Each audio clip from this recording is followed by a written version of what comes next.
सोचिए, अगर दुनिया के दो सबसे खतरनाक दुश्मन सीधे युद्ध में उतर आएं, मिसाइलें आसमान में उड़ रही हों, तेल के जहाज रुक जाएं और पूरी दुनिया डर में जीने लगे। आज मिडिल ईस्ट में कुछ ऐसा ही हो रहा है। एक तरफ है ईरान और दूसरी तरफ इजराइल। लेकिन सवाल है, इन दोनों की दुश्मनी इतनी गहरी क्यों है? पार्ट 1, दुश्मनी की शुरुआत।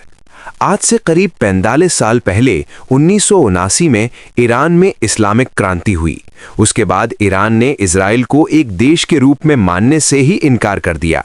ईरान के कई नेताओं ने इजराइल को खत्म करने की बात तक कही। इससे इजराइल को हमेशा ये डर रहा कि अगर ईरान मजबूत हो गया तो वो उसके अस्तित्व के लिए खतरा बन सकता है। यहीं से शुरू हुई मिडिल ईस्ट की सबसे लंबी दुश्मनी। पार्ट 2, छाया युद्ध, शैडो वॉर। कई सालों तक दोनों देशों के बीच सीधा युद्ध नहीं हुआ, लेकिन पर्दे के पीछे बहुत कुछ होता रहा। ईरान ने मिडिल ईस्ट में कई संगठनों को समर्थन दिया, जैसे हिजबुल्ला और हमास।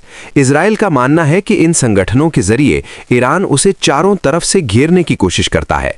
इस वजह से दोनों देशों के बीच साइबर हमले, गुप्त ऑपरेशन और हवाई हमले होते रहे। पार्ट 3, 2026 में क्या हुआ? 2026 में ये तनाव अचानक युद्ध में बदल गया।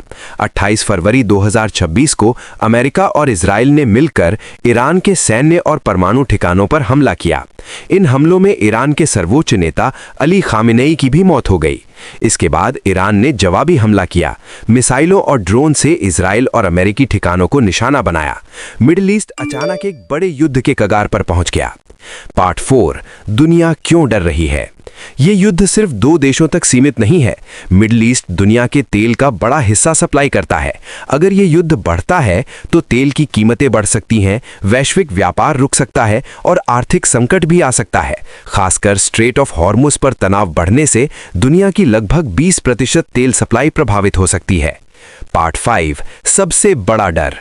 सबसे बड़ा डर है अगर ये युद्ध और देशों को खींच ले, क्योंकि इस क्षेत्र में अमेरिका, रूस और कई बड़ी शक्तियां भी शामिल हो सकती हैं।